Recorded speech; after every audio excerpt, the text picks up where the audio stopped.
What's up, guys? Today I'm going to show you how I like to make mead at home. And I know you might be thinking this isn't beer, but it's a great starter at getting into fermentation at home. So let's get to it. If it's the first time you've been to this channel, it would mean a lot to me if you would go ahead and hit that subscribe button. Thank you. Alright, so you're thinking about making your first mead, and I'm honestly just going to show you how I like to make mead. Is it the best way? Absolutely not. Are there better ways? For sure. Is your way better because that's the way you like it? Probably, because that's the best thing about homebrewing, is that you get to make things the way you like it. I, in particular, like straightforward, dry, effervescent mead. And so I'm just going to show you my techniques, what I do, and I'm going to show you how you can go about doing it at home yourself. So first off, let's talk about what you need. So you're definitely going to need your fermentation vessel. I'm doing a 1 gallon mead, and so I have my 1 gallon jar here, recently cleaned. I have my bung and airlock. I have a jar that I'm going to use to rehydrate the yeast, a couple of measuring cups, spoons, yeast nutrient. This is going to provide the nutrients for the yeast to survive in the honey water. A few cleaning brushes, my no rinse sanitizer, a funnel so I don't make a huge mess, and some aluminum foil so that I can cover the jar as the yeast is rehydrating. So first off the bat, what are my ingredients? I'm using Premier Blanc Red Star yeast. This is a dry effervescent yeast that has an alcohol tolerance from 13 to 15%, which is really high. So if we have really good fermentation, we might get up to 13 to 15%, as well as a fermentation temperature of, I believe, 59 to 86 degrees Fahrenheit. And that's a lot of range there, which is great. I live here in Las Vegas, and our house stays at about a temperature of, around 72 to 74 degrees. So the fact that the highest that they recommend is 86 gives us a lot of room to play there, especially if you're making mead for the first time, or even if you're homebrewing for the first time and you don't have a way to nail down that temperature. Knowing that you can put it in, a dark area of the house or basement where it's nice and cool, and even when it's not cool, it still is within that range, gives you a lot of leeway. So that's good there. I have 3 pounds of Albuquerque, New Mexico honey. I love this honey. That's where I'm from. Last time we were there, we grabbed a jar. And again, that's 3 pounds. And that's pretty much all you need as far as the ingredients list.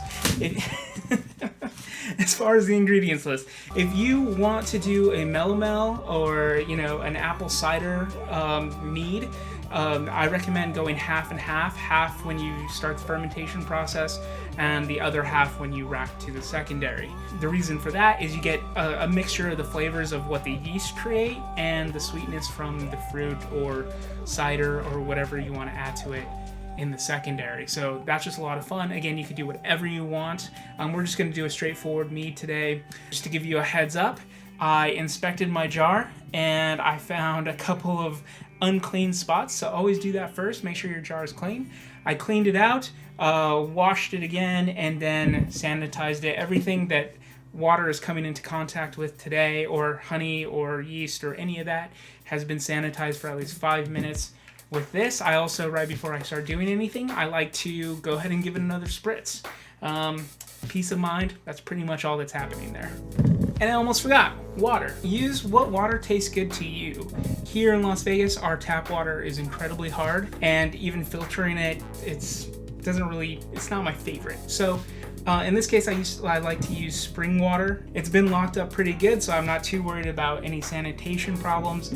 I do spray the lid before getting started. Again, everything's clean, my hands are clean, everything's clean. All right, now that we have all of our ingredients, we have cleaned everything, we have sanitized everything, the first thing we're gonna wanna do is rehydrate the yeast for at least 15 to 20 minutes. First off, we're not gonna use this whole pack. This whole package is really made for 5 gallons, but we're also not gonna use 1/5. We're probably gonna use about half in our fermentation vessel. Of course, I'm going to be eyeballing it. I could go a little crazy and get it honed down But, you know, this is homebrewing. It's no fun unless you kind of have some wild cards in there. So that's what I'm going to do.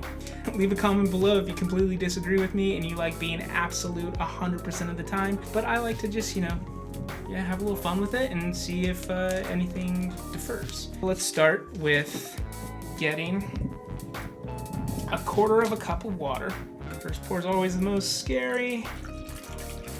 Okay. It's a little more than a quarter, but again, I'm not too concerned. Okay. And again, I'm just gonna eyeball it.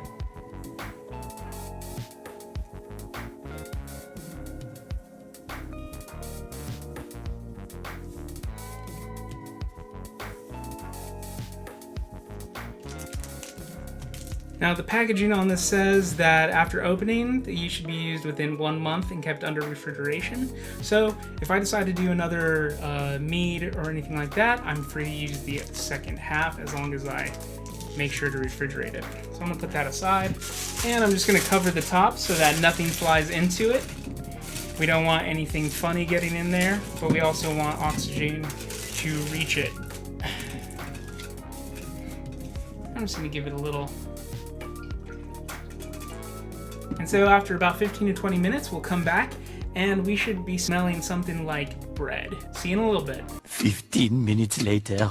All right, we're back. It's been about 15 minutes and it's getting really cloudy in that water, which is a great sign. When I open this up, I should expect to have this huge bready smell. So let's check on it. Oh yeah. So we'll just cover that for now. All right, we got our honey and we're ready to start creating a mead. Now, two things that you're gonna notice that I am not going to do is take a gravity reading and pasteurize the honey. Honey in and of itself is already sanitized. The chances of something that is currently living in the honey right now infecting and corrupting the mead is very, very low. Plus, I've seen people try to boil it or get it to a pasteurizing temperature, and it just has affected the flavor of the honey. I want to have as much of the original flavor as possible, so that's why I'm doing that. I'm not taking a gravity reading because it is way too thick to mix with the water when I first combine it to get an accurate gravity reading. So I'm just not going to do that. I'm just going to assume it's going to be 11% or more afterwards. Before I get to pouring, I like to warm the honey up with a just a warm water bath. Just hope that we get some smooth pouring action. And of course, we're not. See if we can use this to break. Oh man, this is really thick. Never goes as planned, let me tell you. Oh man, this is crystallized.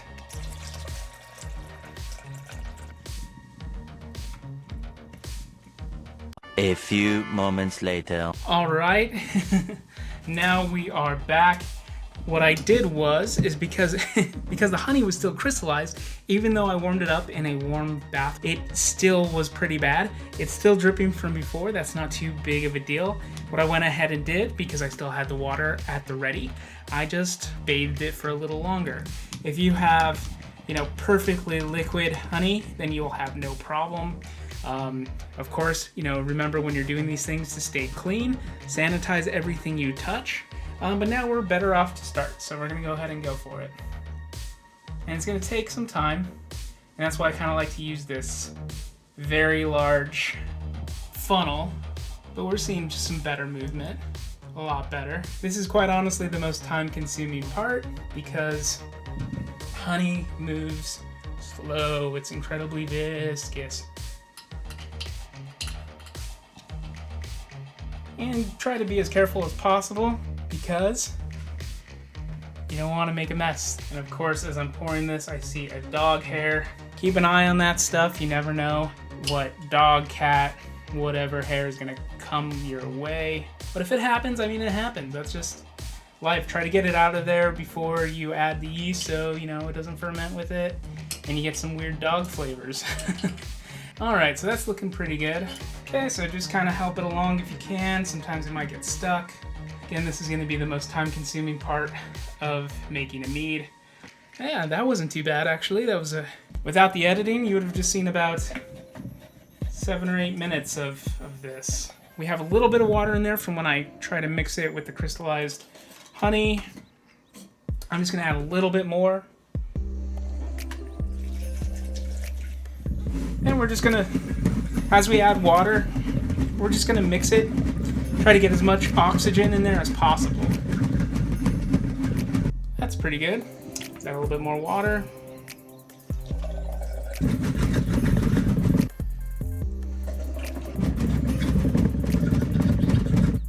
Very good. I'm going to put my last bit of water before we add the yeast. Mix. Okay. So let's go ahead and add our yeast.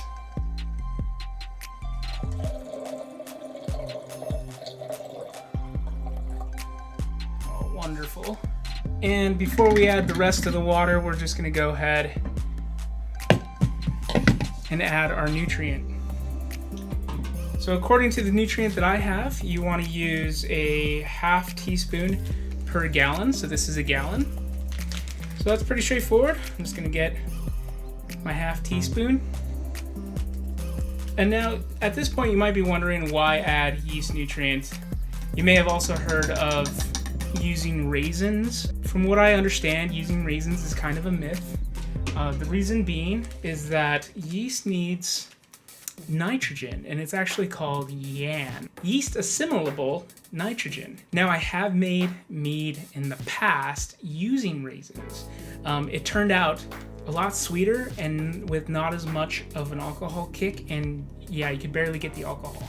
So I'm guessing my fermentation got stuck, or it stopped, or just didn't have enough nutrients, and so this is not to tell you can't try that. Definitely try it, but I'm using yeast nutrient. I'm also not going to stagger it. I went ahead and did a full ½ teaspoon. The reason being, I don't want to contaminate or make it susceptible to oxygen off flavors. I've had no problem in the past just directly adding the nutrient in the primary and letting it sit. So I'm going to stick with that method. I've been happy with that method. All is good. So let's go ahead and top this off to 1 gallon. Right at a gallon. Then we're going to take our sanitized bung.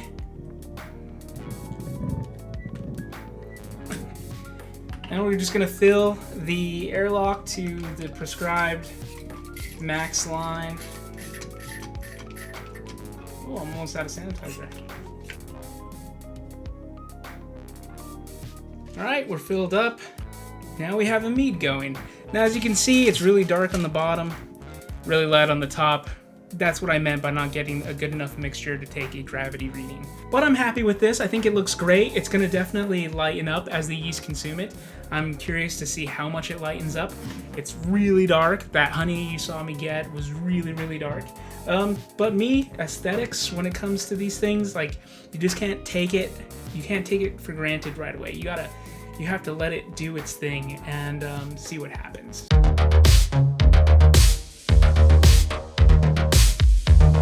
All right, awesome. We've made our mead. We are gonna have to let it sit for at least 30 days before we rack it to the secondary. After we rack it to the secondary, I like to leave it for another 30 days. It'll just help clarify the mead. The time you choose can differ. If you want to go directly from 30 days of fermentation in the primary and then straight to bottling, feel free to do so. I have done that in the past and had great success with it. Now you can even go further with it. Today, I'm gonna open exactly the same type of mead that I made almost 2 years ago. I'm really excited about this. So let's crack her open and give her a try. I'm excited as well to see if we hear a little pop, because we're using that effervescent yeast.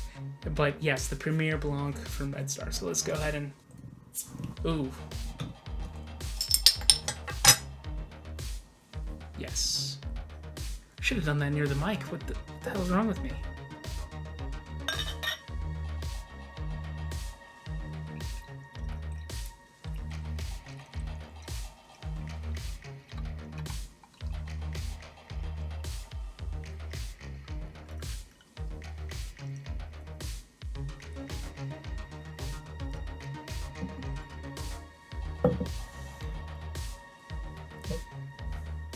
Wow, so that looks amazing. It smells amazing. I can smell it from here. I did clean my glass before this, but I'm seeing a lot of bubbles cling to the side. I'm guessing that I still had some nucleation spots from whatever, but they're also not sticking too hard, so my glass is clean, I swear. A little disappointed in myself though, but that looks great. Oh man, the cloudiness you see is sort of the cold haze, but man, when it was first pouring out, it was definitely clear. See a little bit of sediment in there. It's homebrew, man. It's homebrew. You're gonna see that. But I mean, I think this looks great. It smells phenomenal. Honey, but you get a little bit of that alcohol sharpness from it. I'm guessing this is gonna be in the 13% range. If not that, then 11 to 13%.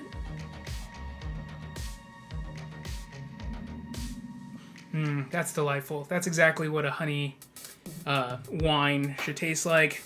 It's just light, dry, definitely got the alcohol bite to it. But that's what you get when you just make a honey mead. Just straightforward. I'm happy with it.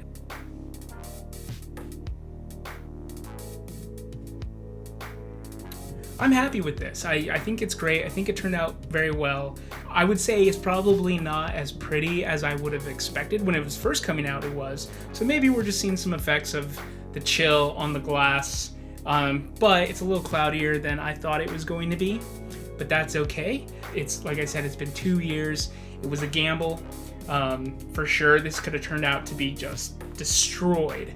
Yeah, it's already making me stumble a little bit. The alcohol's already, I've only had a sip and it's already hitting me a little bit. Thank you so much for checking out this video. I hope you learned a lot, and I hope you're not afraid to try making your own mead at home. Definitely leave a comment down below if you have any questions, or if you have any good helpful advice on making mead that I might have missed. I'll have a link in the description below for all these pieces of the puzzle. Smash that like button and hit that subscribe button if you haven't already. Thank you so much for watching. It means a lot to me, and I hope this process of making mead makes it into your own home. See you in the next one.